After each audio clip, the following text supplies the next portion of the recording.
rats and mice. To some, cute cuddly pets. To others, a pest that needs to be controlled. In the UK, reports of rat infestations are at an all-time high, with rodents causing record levels of damage to homes, businesses, and even cars.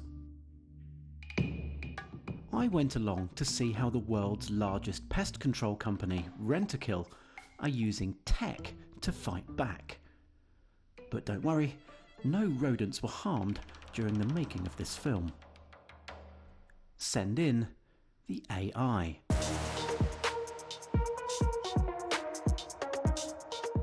Well, this isn't an AI, this is Riley from Rentokil.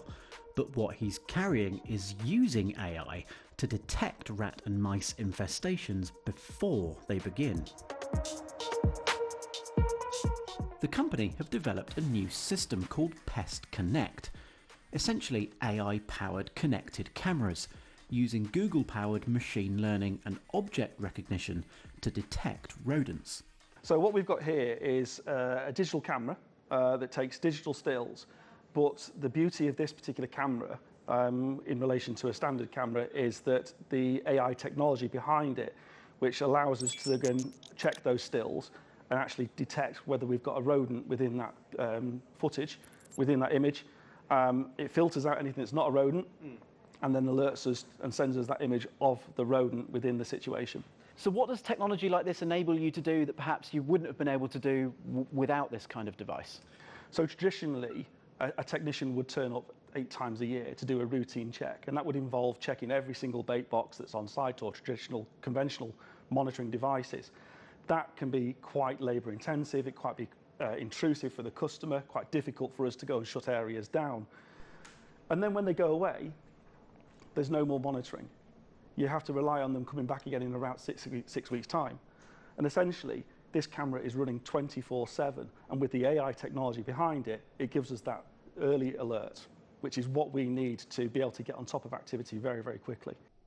Although there is still a need for pest control after these cameras, they claim that technology like this can prevent breeding colonies before they're established, reducing the need for rodenticide by up to 40%.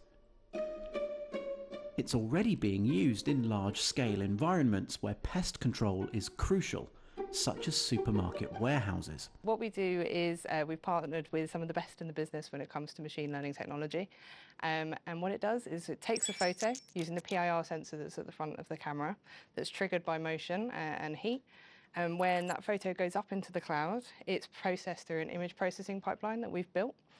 And that image processing pipeline is designed to look for rodents in the photos. And we've trained it to look for all of the different features of a rodent. And if it does, then positively identifies a rodent in the photo.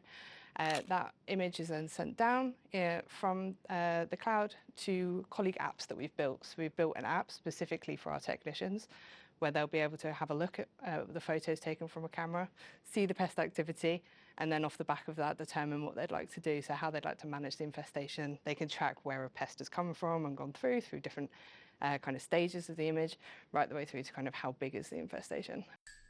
Naturally, I wanted to see how it works for myself.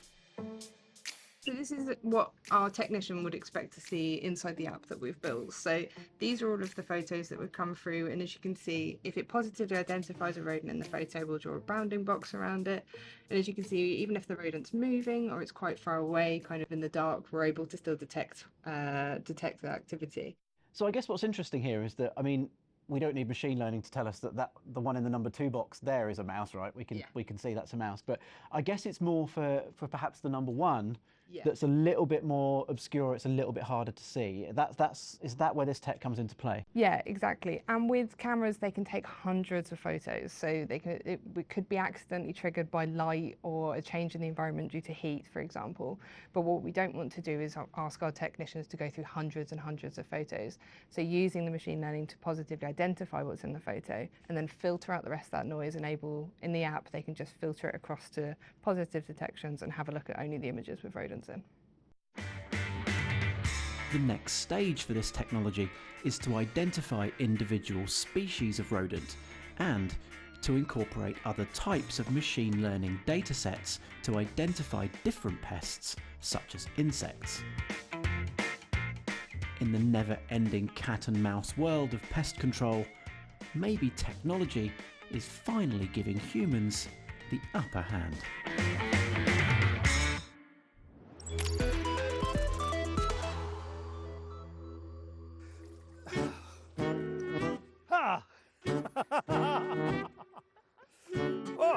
Okay, whose stupid idea was it to film parts of this report with my feet in the waters of Lake Zurich?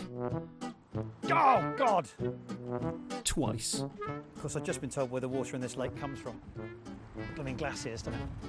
You know, if you leave them in there long enough, they become numb and you don't feel it anymore. Now, the person making a whole lot less fuss than me here is Julia Bisling, one of the team representing the star of the show, this underwater drone. We started off in the search and rescue space. And we're search and rescue and then also ammunition detection and retrieval. So we mainly started for the Swiss police departments and the Swiss military. Hence, we created something that would work well in Swiss waters, in particular rivers. So that's why our robot is built in a way that it can withstand strong currents. Yes, just as aerial drones can hold their position in strong winds, this one can stay very still even when the water around it is rushing past at 3 knots. And today I get to see the latest upgrade to its low drag shell and AI powered control software that adjusts its motors to counter the turbulence. Tethys 1 is the newest version of this drone. It's pretty nippy. Can travel at about 4 knots, and it has onboard cameras, but because the water is often far too murky to see what you're doing, it also has sonar, which it uses to build up what's called a 3D point cloud of the area. Some of the applications this is being pitched at include mapping, and today, underwater tow inspection. How are they looking? Blue? Actually, are they still there? I can't feel them. Oh, God. Oh. Time to take Tethys for a dive, and for me to avoid hypothermia. Take me on an adventure. Sure. Show me the sights. As is common in robotics these days, Andre is using a standard, familiar, and importantly, tried, tested and reliable games controller to steer the drone. What is this, a little fishing boat? Yeah, it's just a small fishing boat, nothing too crazy. It's pretty zippy. It goes pretty fast. It's not that slow, yeah, definitely. Yeah, I mean, I can't keep up, and I was swimming 7 years of my life, nearly professionally. I can't keep up with this. You can believe that, can't you? Yeah, you can believe he was a nearly professional swimmer. Well, honestly. Tethys 1 can dive to 300 metres, and it sends live pictures and receives steering commands through a 1.5 kilometre long cable. But it can also operate without the cable, driving autonomously and avoiding obstacles and mapping its own area, which is no mean feat, given that, unlike airborne drones, it can't see GPS satellites from underwater. So our drone is able to map and localize at the same time. So when the drone sees like new fields that it has never seen before, it can generate a map, and then when the robot like returns to that position, it can like recognize that it has been there and then like fuse all the information together. So it's a bit like the vacuum cleaner robots. Yeah, exactly, exactly. Yeah. It's more or less the same thing. Yeah. But just underwater. Okay. Yeah. This ability to map an area, to see in poor visibility by using sonar as well as normal cameras, plus the option to fit various grippers and tools, will allow the company to target industries operating in tricky environments. In the future, the drone may be inspecting offshore wind turbines, oil and gas pipelines, communication cables, and maybe even the hulls of ships. All areas that are hazardous even to the most highly skilled human divers.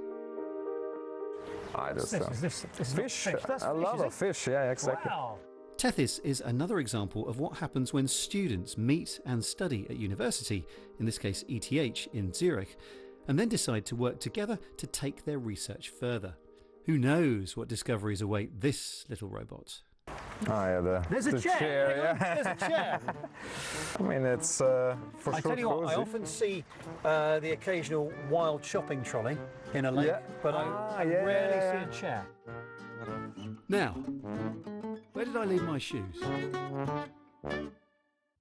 And that's it from us from Zurich, which is looking incredibly beautiful today, isn't it? Anyway, thanks for watching, and we will see you soon. And there's more from the Click team at bbc.com/click.